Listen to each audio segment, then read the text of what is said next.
A year ago around this time, you guys were in a bit of a rut, especially on the defensive end. What feels different this year? What are you guys doing that's allowed you to sort of sustain your early season success a little bit more to this? Well, one, we're doing a lot of things differently than we did last year, and they're subtle, but they're huge. Not going to advertise what it is, but we're doing some things different. Pick and roll, how we cover them, where we put our bigs, what we do with our four-man, and it changes from game to game. So that, and we've got a good rhythm with that so far. Not perfect. It's opened up another can of worms in other areas, whether it's rebounding or whatever. So, we've improved in some areas, but not as good in other areas. So, those are the things that and then just the guys are, doing a better job of it, and it fits what we're doing. Again, I don't want to explain our whole defensive concepts, but the things that we've instituted, guys have picked up on and doing a good job with them. Even just in general, but the focus from game to game, do you feel like that's even different from last year around this time? Having success with it has given guys confidence with it. It's given guys a feel of confidence that, hey, we can go out there and stop teams, and that's carried over, and it's created a consistent focus, consistent effort, which is what you're looking for. And there's some nights that we have trouble with it, and usually in a loss, but for the most part it's on time, on target. But again, there's other areas that it's created that we've got to get better in. You have to put your finger on where the chemistry started to really build with the young bench guys. Where do you think? Last summer, those guys spent most of the summer together out in LA, working together, playing together, playing over at UCLA, and just their individual workouts together. Really started to create it. And again, being here on the team last year, playing some time with the 905 last year, but mostly I think they understood going into the summer that they were going to be a very important part of what we were doing. So they really had a nose to the grind this summer. They understood what we were trying to do. We're going to try to have this style we're going to try to play, and they worked on it the entire summer. And for the most part, they're ahead of the first unit in their rhythm offensively. They're ahead of the first unit in how the speed of their execution, and just because they had a head start on it. Do you allow yourself to look at Cleveland? I mean, they're really in a spiral. I read it, Mike, but I don't get caught up in that. As long as they have that team together, we all have seen it before. We should have seen it. That it takes them about 3 days to bounce back and get back in rhythm and in championship mode. So I don't get caught. I'm more worried about us getting better, defensive rebounding better, shooting the ball, the three better, more than any other team, and getting ready for the next opponent.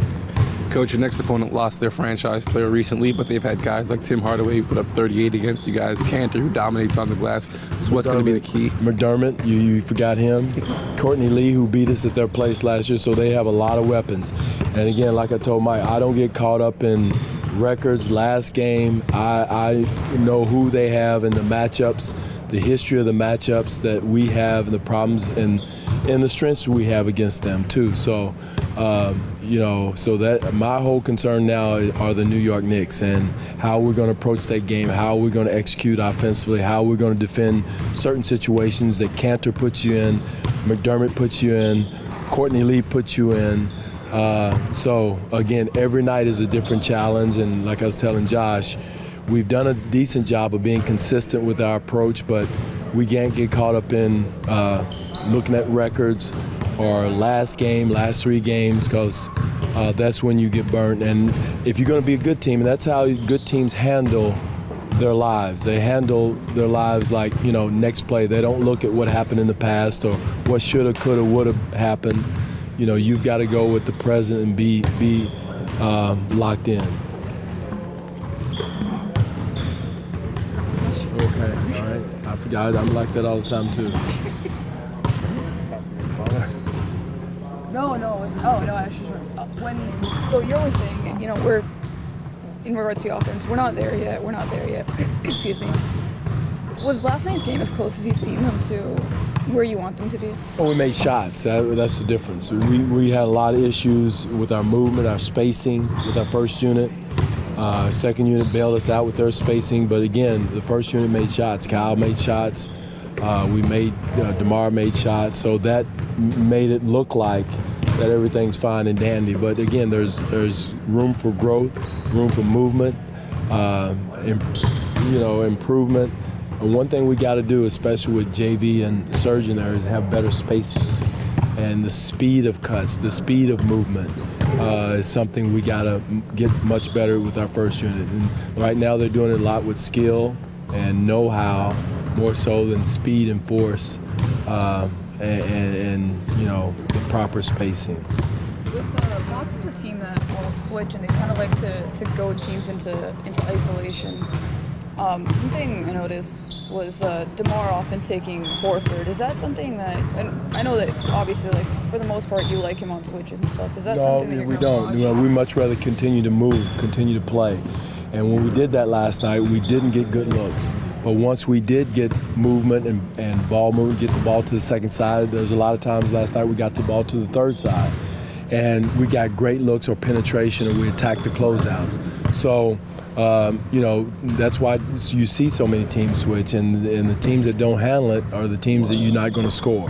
So that's what they want you to do, is go one-on-one. And there's opportunities there that once you get it to the third side, now you go and attack one-on-one. And we did a much better job as the game went on, and the first unit did a much better job as the game went on. But to start the game, they stagnated us and got us standing, and got Kyle going, attacking the switch, or DeMar attacking the switch, and we were playing right in their hands.